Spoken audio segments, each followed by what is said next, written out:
Hi friends, good morning. పచ్చెనపప్పు కొబ్బరి curry చేస్తున్నానండి. దానికి పావు కిలో పచ్చెనపప్పు తీసుకొని శుభ్రంగా కడుక్కొని పొయ్యి మీద పెట్టుకొని ఉడకబెట్టుకుంటున్నానండి. వీడియో తీయటం మర్చిపోయానండి. తర్వాత సడన్గా గుర్తొచ్చింది, ఈ వీడియో తీస్తున్నాను. ఇలా పచ్చెనపప్పు ఉడకబెట్టుకోవాలండి. 2 కొబ్బరి చెప్పులు తీసుకొని సన్నగా ముక్కలుగా కట్ చేసుకొని కచ్చపచ్చగా మిక్సీ వేసుకోవాలి. మీ దగ్గర కొబ్బరి తురివేది ఉంటే కొబ్బరి తురుముకోవచ్చండి. నా దగ్గర పాడైపోయింది, అందుకే కచ్చపచ్చగా మిక్సీ వేసుకొని పక్కన పెట్టేసుకున్నాను. పొయ్యి మీద ఒక కళాయి పెట్టేసుకొని 2 గరిటెలు నూనె వేసుకొని తాళింపు గింజలు, జీలకర్ర, కరివేపాకు, ఎండుమిరకాయ వేసేసుకొని అవి వేపుకోవాలండి. అవి వేగాక ఈ కచ్చపచ్చగా తురుముకున్న కొబ్బరి ఉంది చూసారా, అది వేసుకొని పచ్చివాసన పోయేదాకా 2-3 నిమిషాలు వేపుకోవాలండి.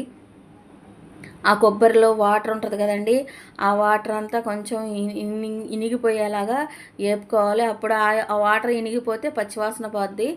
దాంట్లో ఈ ఉడకబెట్టుకున్న పచ్చెనపప్పు వేసుకొని, ఈ పచ్చెనపప్పులో కూడా ఏమైనా వాటర్ ఉంటే ఇనిగిపోయేలాగా 2-3 నిమిషాలు అది శుభ్రంగా మొత్తం కలుపుకొని వేపుకోవాలండి. తర్వాత ఒక స్పూను ఉప్పు, అర స్పూను పసుపు, మనకి రుచికి తగ్గట్టు కారం వేసుకోవాలండి. సింపుల్ అండి, ఏ మసాలాలు అవసరం లేదు. సూపర్ టేస్ట్ ఉంటుంది, బాగుంటుంది.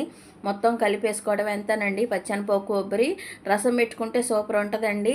మీకు ఈ కర్రీ తెలిస్తే కామెంట్ చేయండి, నచ్చితే లైక్ చేయండి, షేర్ చేయండి, సబ్స్క్రైబ్ చేయండి.